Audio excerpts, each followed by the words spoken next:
오늘부터 고난주간 특별 새벽 기도회가 시작되는데 이 자리에 나와서 하나님을 예배하는 모든 성도와 각 가정 위에 하나님의 크신 은총과 사랑이 충만히 임하시기를 주님의 이름으로 축복합니다.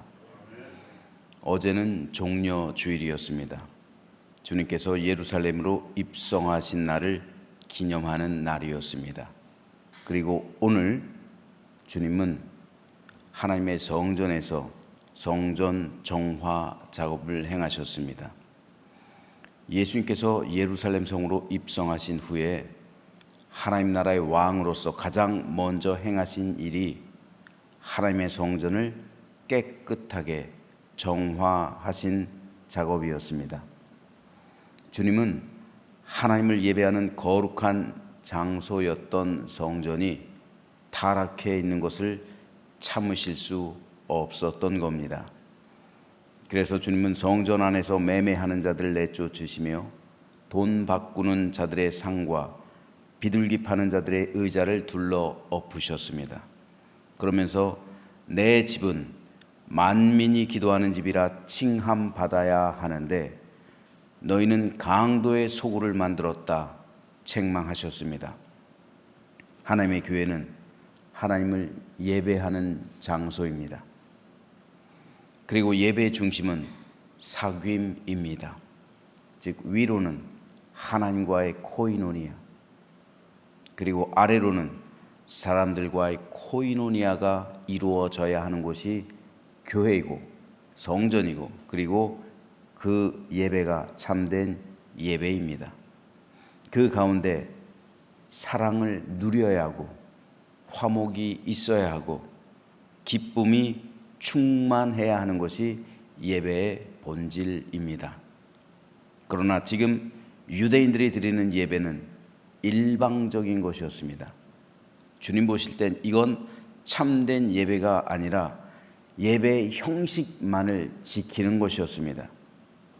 만일 그들이 진정으로 예배를 드렸다면 하나님에게는 기쁨이 되었을 겁니다. 그리고 사람들 사이에서는 감사와 감격과 사랑과 은혜와 축복이 흘러 넘쳤을 것입니다. 하지만 그들이 드리는 예배의 현장에는 사람들의 원망 소리가 가득했습니다. 여기저기 불평, 불만, 분노, 그리고 소외됨이 있었습니다. 어찌 그 모습을 보고 하나님께서 그 예배를 받으신단 말입니까? 어찌 분노가 표출되고 원망이 있고 불평과 소외됨이 있는 곳에 하나님의 영이 임재하시겠습니까? 그러므로 예수님은 분노하신 겁니다. 예배를 통해 하나님께서 영광 받으셔야 했고 사람들의 화해와 용서가 일어나야 했지만 현실은 전혀 그렇지 못했던 것입니다. 세상 어느 것보다 더 순결하고 거룩한 장소여야만 하던 그 성전을 유대 종교 지도자들은 강도의 소굴로 만들었습니다. 도둑은 그래도 남의 것을 훔치되 몰래 훔치는 사람입니다. 하지만 강도는 대놓고 협박해서 그 사람의 것을 강탈하는 것이 강도입니다.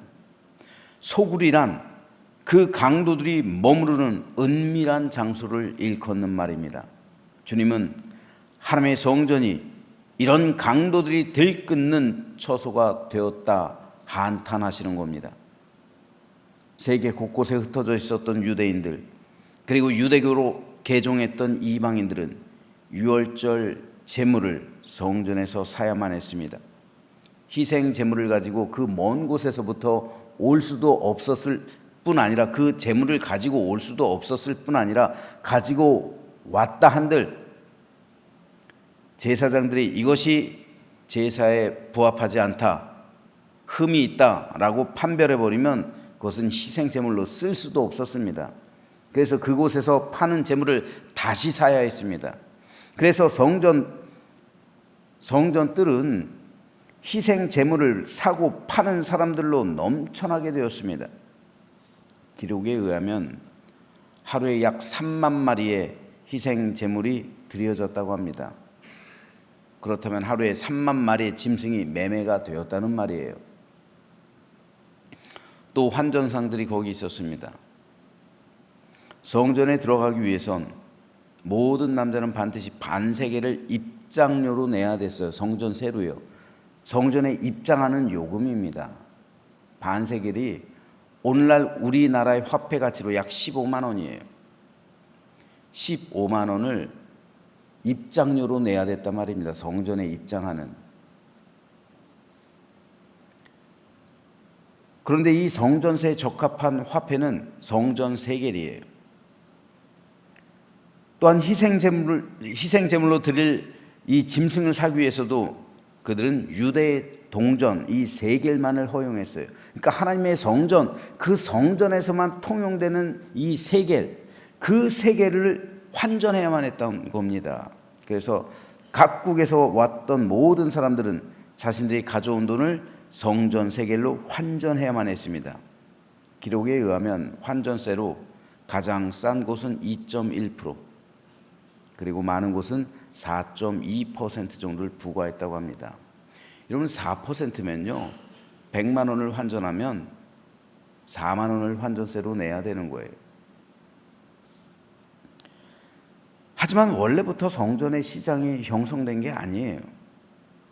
원래는 희생제물을 매매하는 시장이 예루살렘 성내에 4군데가 있었습니다. 순례객들은 그곳에서 희생제물을 사서 예루살렘 성전으로 와서 희생제물을 드려야 했습니다.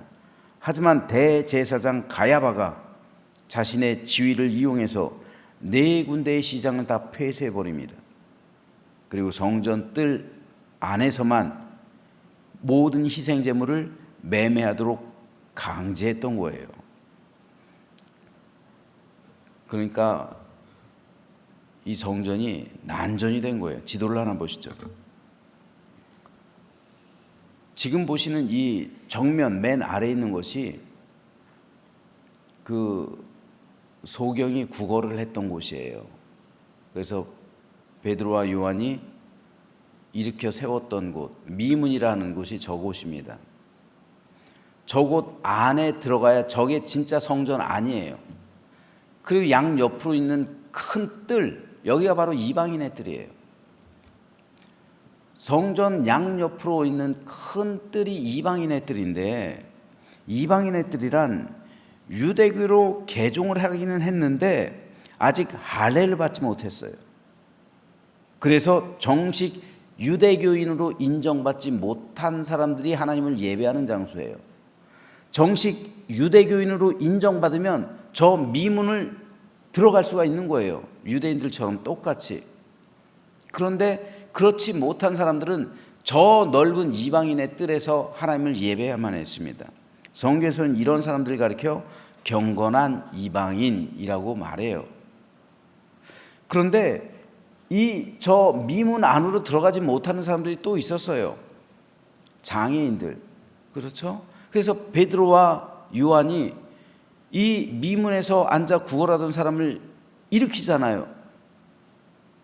그가 일어남으로써 모든 장애가 극복됨으로써 그는 미문 안으로 들어갈 수 있는 이 권리가 회복된 거예요. 그러나 대부분의 장애인들은 다 이방인의 뜰에 서 있었어요. 그리고 이방인의 뜰에서 또 예배를 드려야만 했던 존재들, 세리들이에요. 세리들은 같은 유대인이라 할지라도 저 미문 안쪽으로 들어갈 수가 없어요. 그들은 이방인의 뜰에서 가슴을 치면서 기도하는 거예요.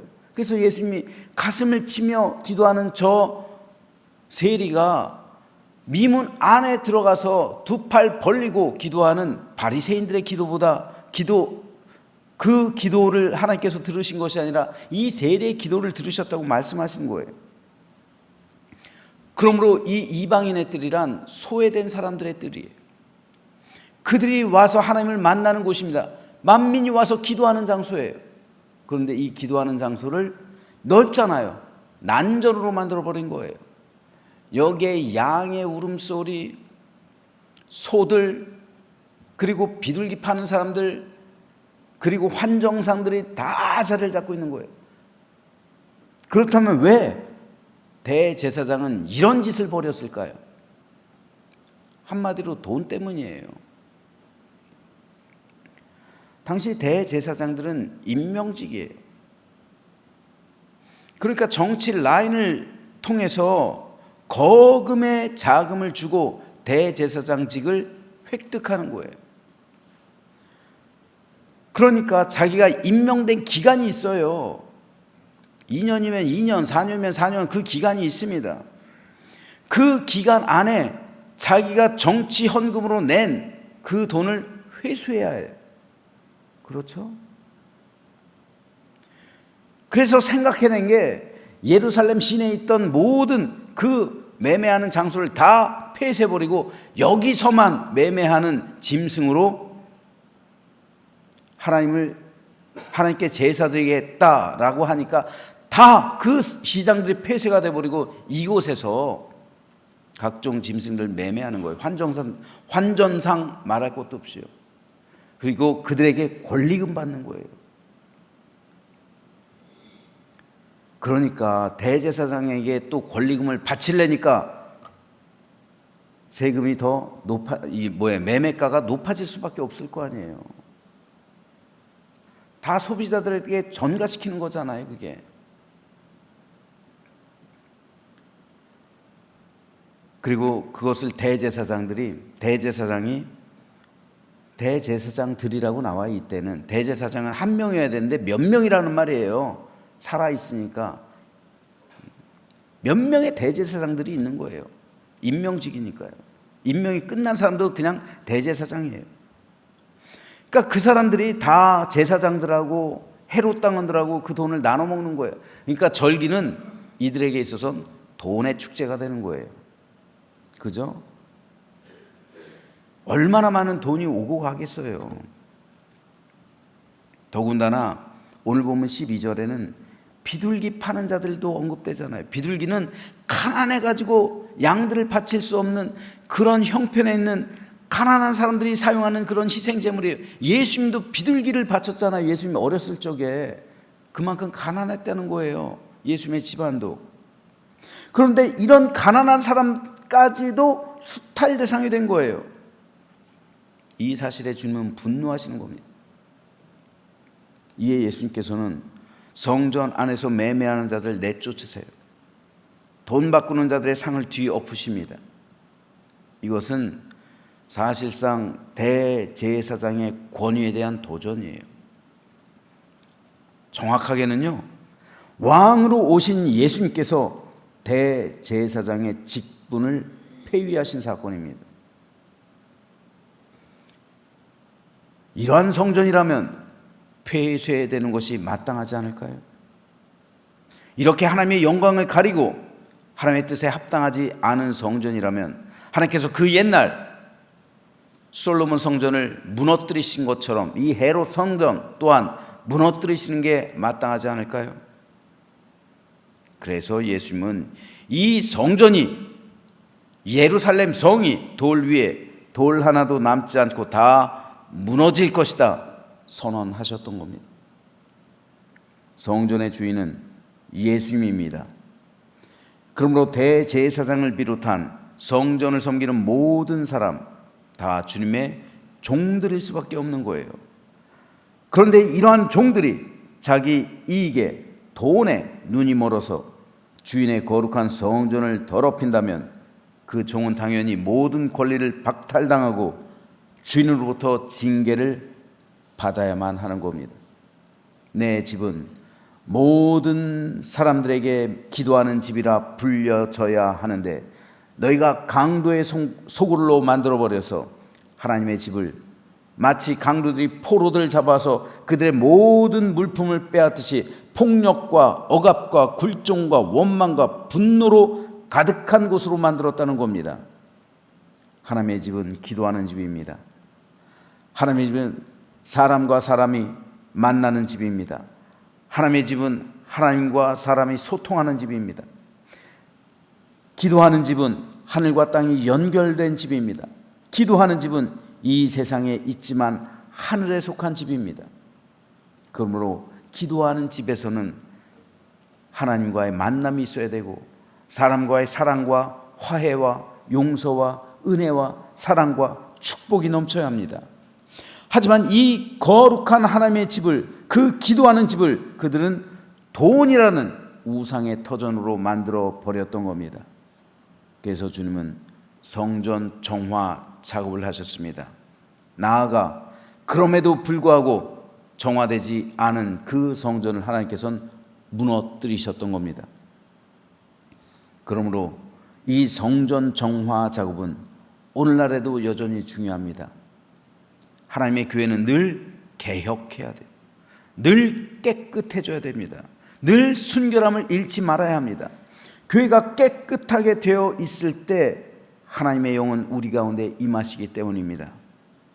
그러므로 우리는 오늘 이 말씀을 대하며 생각해 봐야 합니다. 먼저 내 안에 있는 성전은 과연 깨끗한가? 다음으로는 우리가 함께 모여있는 우리 교회는 과연 정결한가? 우리는 물어야 합니다.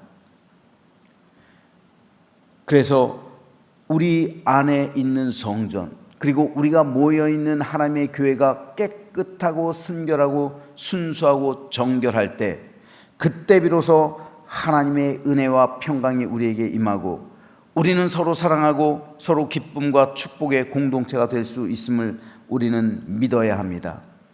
예수님께서 만일 오늘 우리 가운데 오신다면 우리를 향한 주님의 반응이 어떠할지 우리는 생각해 봐야만 합니다. 내 안에 있는 성전엔 과연 대제사장이 품었던 탐심의 마음은 없는지 우리는 물어야 합니다. 그리고 우리 교회는 과연 하나님의 바른 진리의 말씀이 선포되고 있으며 그 누구도 소외되지 않고 서로 사랑과 은혜와 축복을 누리고 있는지 또한 물어야 합니다. 그래서 책망받을 일이 없는지 우리는 따져봐야만 합니다. 그러므로 오늘 우리는 이 아침에 예수님께서 왕으로 오셔서 가장 먼저 행하신 일이 바로 하나님의 거룩한 성전을 정화시켰다는 사실을 깨달아야만 합니다. 하나님의 성전은 세상 어느 것보다 순결해야 하며 거룩해야 하고 깨끗해야 하고 순수해야 하고 청결해야만 합니다.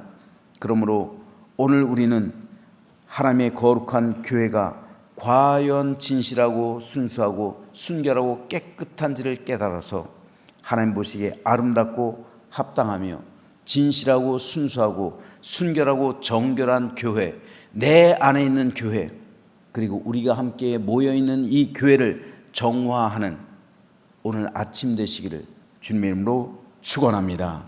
기도하겠습니다.